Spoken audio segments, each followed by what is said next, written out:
Hello guys, it's Cara. This is the first video in what I'm planning to make into a series called Witching for the Resistance. So I'm going to be talking about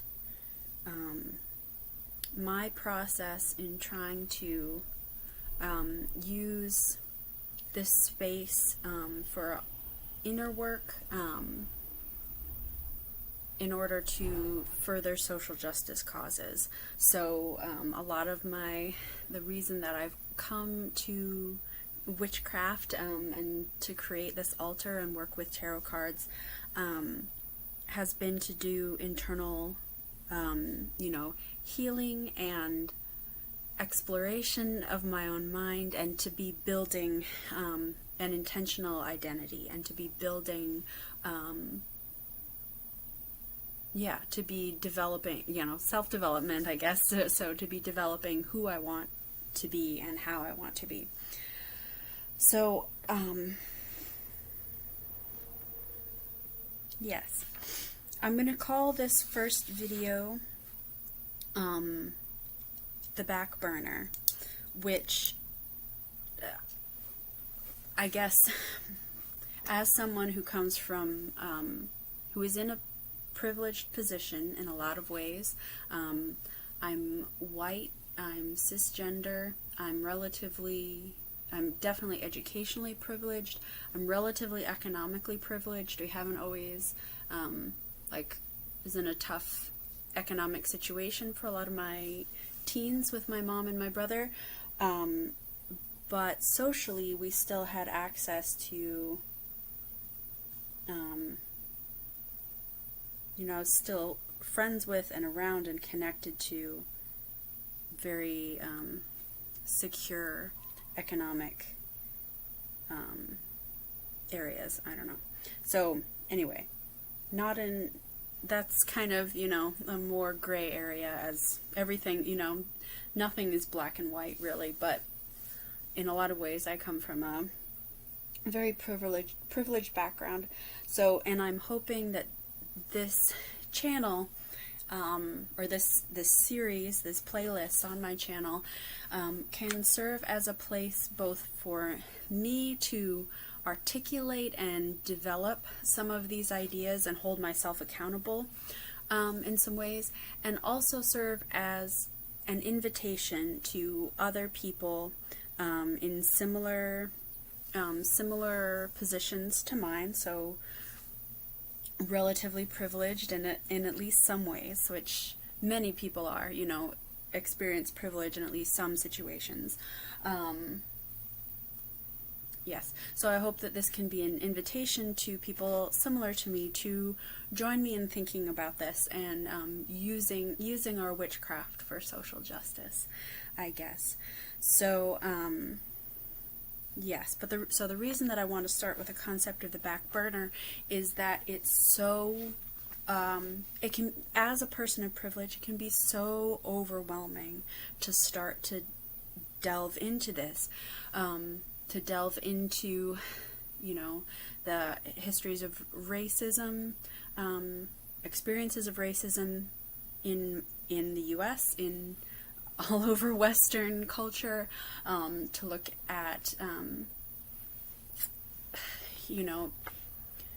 violence and oppression against queer people, the queer community, towards, many different populations of color, towards indigenous peoples, like looking at the history of the native genocide, of our genocide of native indigenous nations. It's overwhelming, right? And it's heartbreaking, and it puts us into a space, into a role that's really uncomfortable, because essentially, as a white person who has, I've been relatively successful in academia, and I've had a lot of my capacities recognized, and I've been given a lot of opportunities. I do want to think that I've earned that. And, and as a woman, I am aware, I have definitely come up against, gender-based discrimination and weirdness, and just uncomfortable things that you don't realize necessarily have held you back or blocked you until later. So I'd like, it's more comfortable to focus on those things, on the ways in which my anger is righteous, I guess, and where I'm in the righteous, the position, and it's hard and scary to look at ways in which I benefit from systems of oppression. So I want to offer, as a starting point, so I've been planning out some other future, at least a couple of what my first videos in this series will be, and we're gonna get heavy pretty fast. So yeah, so I'm offering this concept of the back burner because it's okay if you can't handle it today. It's okay to set it, to step away. And even a lot of activists and members of marginalized communities, as you start paying more attention and looking more, you will see many, many people take time away from this work because it is exhausting, and it can make you a target for a lot of internet crap, right?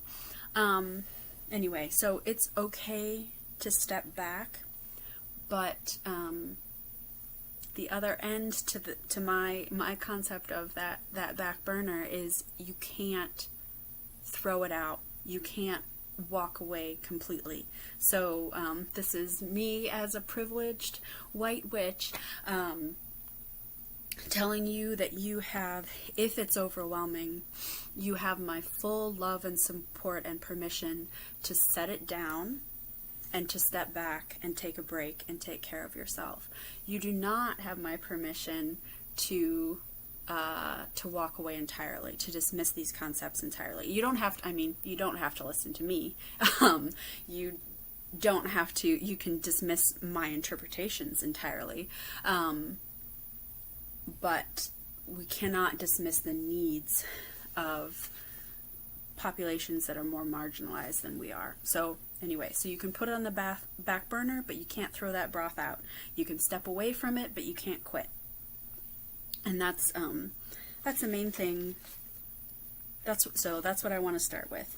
And then otherwise in this video, I just wanted to talk a little bit about why I think this fits really well. And obviously I'm not the only one. I'm going to put some resources in the description box below from other people in spiritual communities, so voices from people of color, and some different perspectives. So I'm not the only one, but I think that this work fits really well into an identity, a witchy or magical identity, because because doing this at all in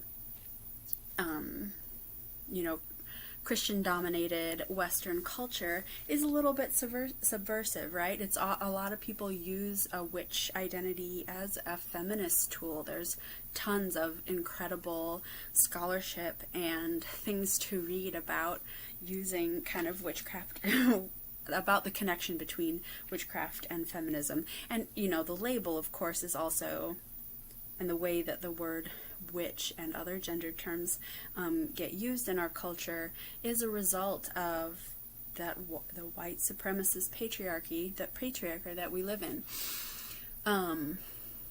Anyway, so I think that we're already here. It's our territory, and we need to look through it, and we need to see it fully. Yes. So as witches, we know that words have power, and our intentions have power.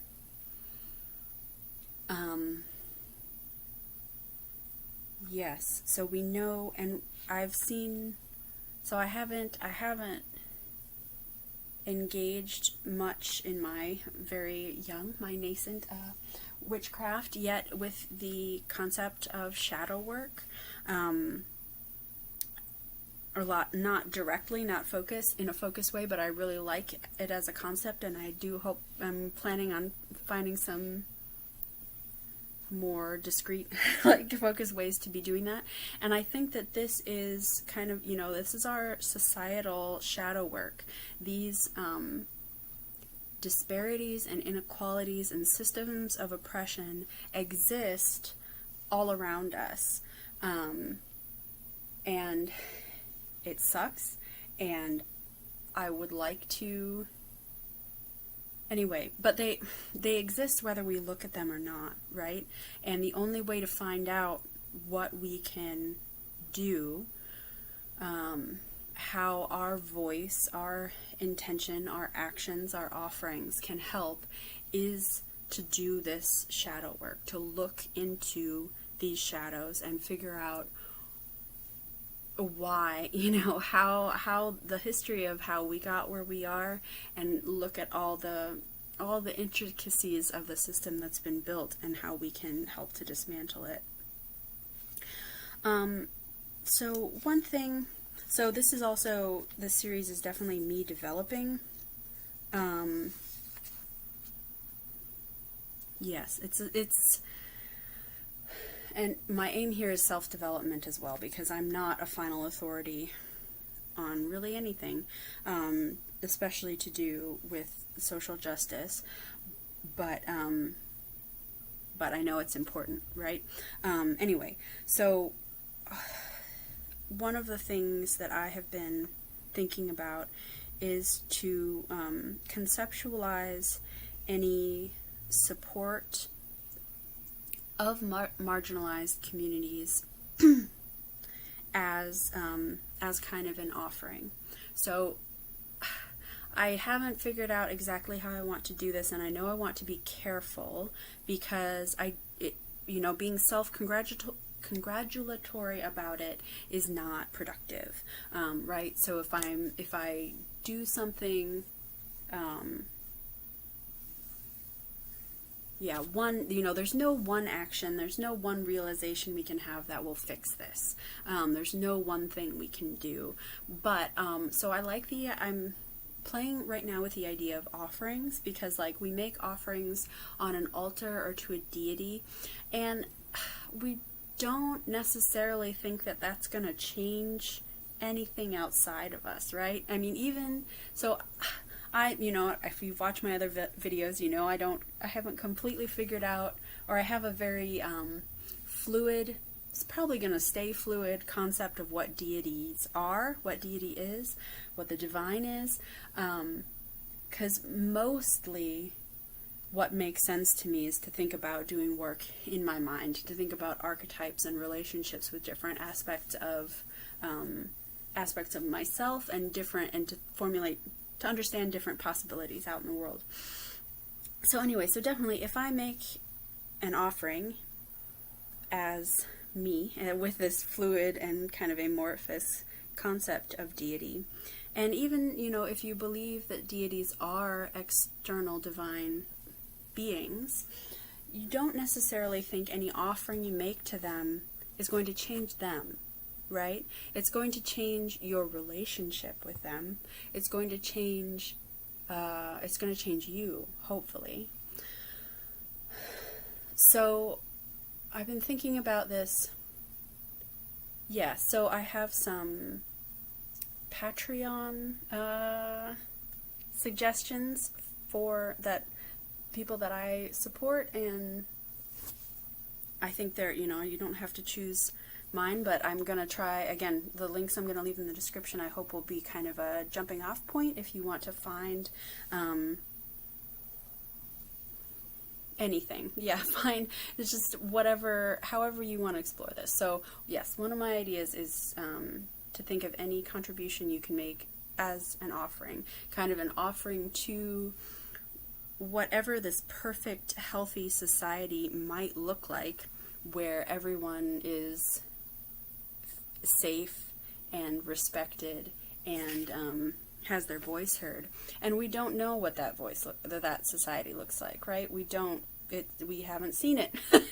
So we can't know. But I've been playing with the idea of thinking of that as an offering. Or thinking of any contribution I can make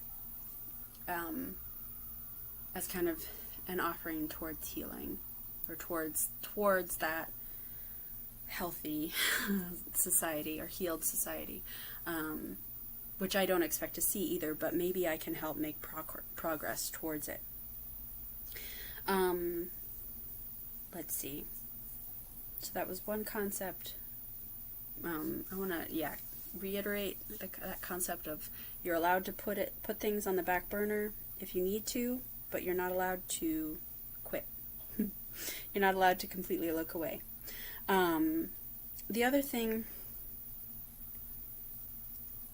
I want to leave with is just the invitation or the encouragement, which I need for myself as well, to just look for the next thing to do. So find a new voice to listen to, a new experience. There's so much excellent writing online, and again, I'm going to leave a few suggestions in the description box of things that have been important to me, or that I have recently found and think are very applicable to this identity that I'm building. But there's so much, any angle you want to take. So to search for people of color, or LGBTQ people, or disabled people, or neuroatypical people, so people with mental illness of any kind, any of those, so, choose any kind of marginalized viewpoint that you think you might be ready to learn more about. I'm sure there's one. And you can, connect it to where you're living, what your interests are, any other social justice issue that you feel connected to. Find out what the experience, like I also, suffer from mental illness. So looking at the experiences and the additional challenges of being someone with mental illness who also has to struggle through racism. So you have also, already mental illness can be really stigmatized. It's hard to ask for help. It's hard to get the right help. And if you have additional barriers from racism, it's, it compounds. So if there's a social justice angle that applies to you, that you feel connected to, see what it's like with another, from another marginalized angle.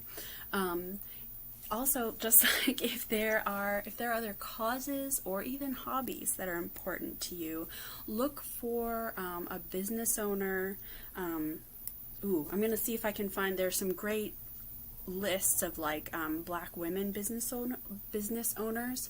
So even for things like like bath products or beauty products, if those are things that you enjoy as a treat, consider you shifting some of that money over to a business owned by a black woman, or looking for any cafes or restaurants or whatever in your area that are owned by people of color, or owned by LGBTQ people, or who are intentionally make their safe space and accessible to people with handicaps or disabilities.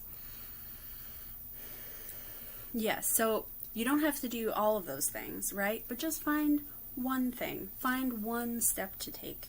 Because I think where we need to start is just to set our intention that we want to do better. And maybe you can only take a really small step today, and that's fine. That's fine.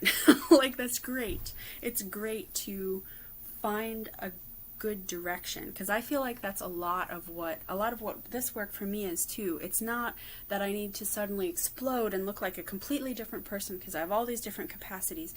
It's just that I need to hone in on what's important to me and what direction I want to go in. Anyway, so that's my perspective. I'm looking forward to sharing more of my thoughts and more of the resources I find on witching for the resistance. And I will see you next time. Thanks.